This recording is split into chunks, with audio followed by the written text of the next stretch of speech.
opportunities in those states where we can either buy licenses that people have, or we can apply and open our own from the application process. Yeah, New York is a state with a lot of illicit situations, but we do feel that there is a future there. It's one of the largest states in the country, with California and Texas. It's a state that we can't just ignore. So we're looking to get in there. So we'll take the opportunities to grow in those states. From the PodConx studios, high in the Rockies at the beautiful Beaver Creek Resort, it's the Raising Cannabis Capital Show. Today on the MJ Bulls Raising Cannabis Capital podcast, we are joined by Jon Levine, the CEO of MariMed. Jon, welcome to the show. Thanks, Dan. Great to be here. Well, I'm really glad that you could join us. I had Bob on the show a few years ago, and I just want to say how sorry I was to hear of his passing. It was a great interview, and there were so many things that I wanted that we talked about that I'm afraid a lot of our listeners haven't had an opportunity to hear. So I might be repeating myself if you listened to this show a couple years ago, but it's worth listening again because this is a company that's doing it different than a lot of companies we've had on the show, and I really want to dive into that. Maybe to get things started, I was hoping that maybe you could tell the story of how you transitioned MariMed from a cannabis advising company into one of the industry's leading multi-state operations. So we went from a consulting advising company in 2018, as the market had changed, where a lot of states had allowed for-profit entities. We decided to start rolling up our partners that we helped win licenses and advise into business and help them run their day-to-day operations, that we were easily able to move those into our portfolio. We were able to successfully roll up Massachusetts and Illinois back in 2018, and we continued through Maryland this past two, and we're just now waiting for our last one that we started, which was Delaware, to go for profit, which could happen when they go adult use. And that's a very good thing because they're another successful operation that we started and won that application many years ago. And it's very easy to roll these in when you set them up from scratch using the same SOP, same accounting and everything else. Because we ran the back office, the front office, we helped hire, we ran all the stuff. It was our SOPs. So as we did that, we just kept expanding along with other licenses that we either won or bought over the last couple of years. And the company now went from a $6 million entity to $130 plus million. And we're going to continue to grow at a very rapid rate.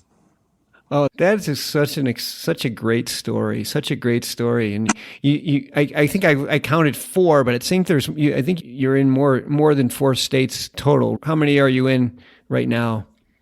We're in Massachusetts, Illinois. We're in Delaware as a management company, Maryland.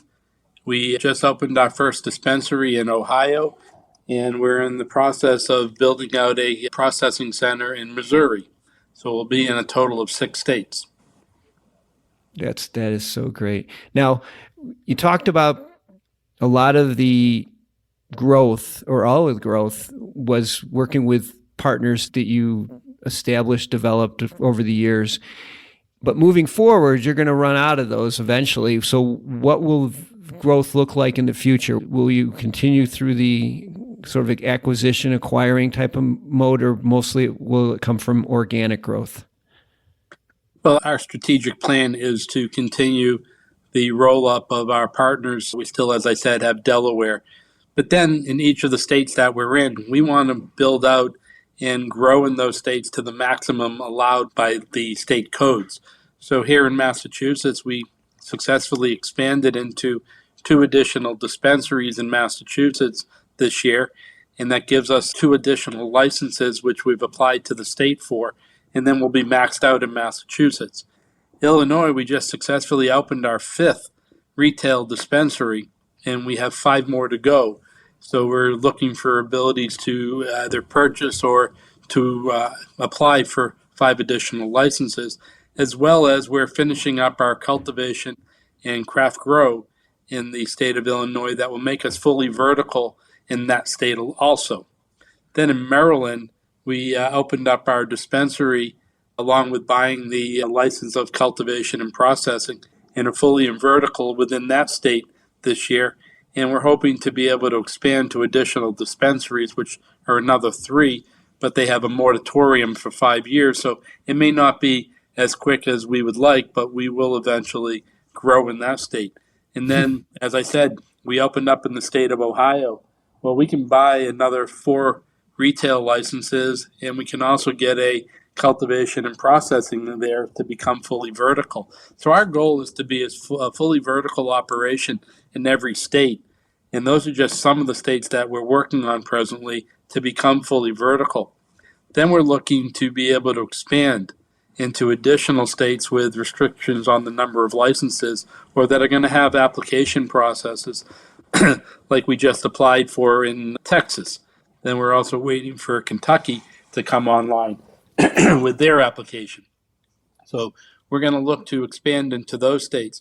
In states that are now basically growing, like the state of New Jersey, New York, we're looking at opportunities in that state, in those states where we can either buy licenses that people have or we can apply and open our own from the application process. Yeah, New York is a state with a lot of illicit situations, but we do feel that there is a future there as one of the largest states in the country with California and Texas. It's a state that we can't just ignore. So we're looking to get in there. So we'll take the opportunities to grow in those states.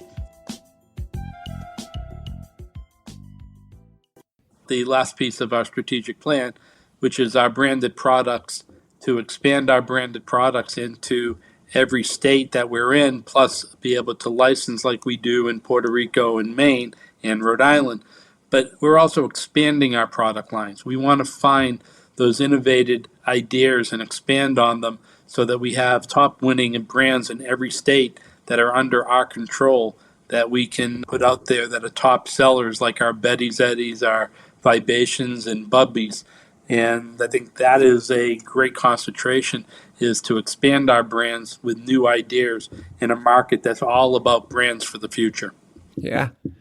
Well, you have a great video on your website that highlights some of those products and some of your advantages with products, which we could probably spend a whole interview discussing. But in our goal to get this in on time, a couple other questions that I want to make sure that we touch on before we run out of time. The growth strategy, which I talked about in the beginning of the interview, was you're very conservative, very methodical, very conscious of how you're spending your money and not getting too far over your skis too early, which I think is really paid off for you. I know that I saw in some place where you've had 14 consecutive growth quarters, which is just astounding considering how most of the industry is doing right now. But I'm going to ask you, with cannabis moving from Schedule 1 to Schedule 3, what type of impact will that have on your operation?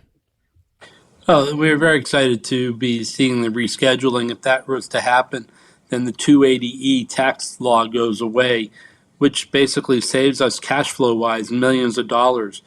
Those millions can be put back into research and development. We can go into medical research. We can expand our business a little quicker through positive cash flow that we're already generating. That's just extra cash that we find. That means we don't have to go out and raise equity or borrow money at stupid rates and be able to expand the business a little faster. You talk about our conservative balance sheet that we have today.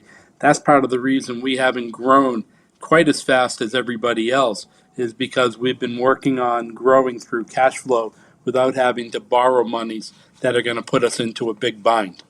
Yeah. I remember when my interview with Bob, I was just so impressed with how, I don't want to say frugal, but you were just smart about it. And it was so refreshing because a lot of other companies were not. And those companies right now are suffering. And clearly 14 consecutive growth quarters, you're not. You should be commended for that. So as we wrap up, you're publicly traded. What's your symbol that people can look up? MRMD, Mr. MD. Okay. It's an easy one to remember, and it's one that I wish more people knew about because our stock is way undervalued. As you said, we've been very conservative with our balance sheet, not over borrowing, but we've grown through just natural growth from cash flow versus borrowing stupid money to growth as fast as we can. We were one of the first in the industry to have multiple states, but we just didn't use that the way that everybody else did and run up and borrow a lot of money or raise a lot of money to grow and buy without understanding what they were buying. We've done everything the proper way of growing it at a slower pace, but doing it the right way with the same SOPs, the same format, the same training, so that our facilities have been all very successful every year, every quarter. Man, good for you. I give you a lot of credit. Sometimes it's hard when you're watching your competitors growing fast and you're saying, well, what are we doing wrong? Well, you weren't doing anything wrong. You were doing everything right. I'm going to have all of MariMed's information in the show notes, including their stock symbol with links. So if anybody missed it, you can just go to the show notes and grab it. And if anyone's interested in working with Jon or his team, I'm sure somebody over there would be more than happy to speak with you. Jon, we got a lot more to talk about. We're going to have to do this one more time because we just scratched the surface. But I really appreciate you being on the show today. It was great to finally meet you, and I enjoy listening to your story. Dan, I appreciate you having me on the show, and I would love to come back anytime because, like you said, we've only just scratched the surface. We didn't get down to the nitty-gritty about how great this business is and how much we're going to keep growing. Those 14 are going to become consecutive numbers way above that.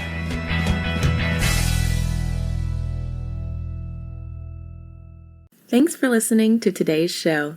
To check out more great cannabis podcasts, go to PodConx.com. Here's a preview of one of our other shows.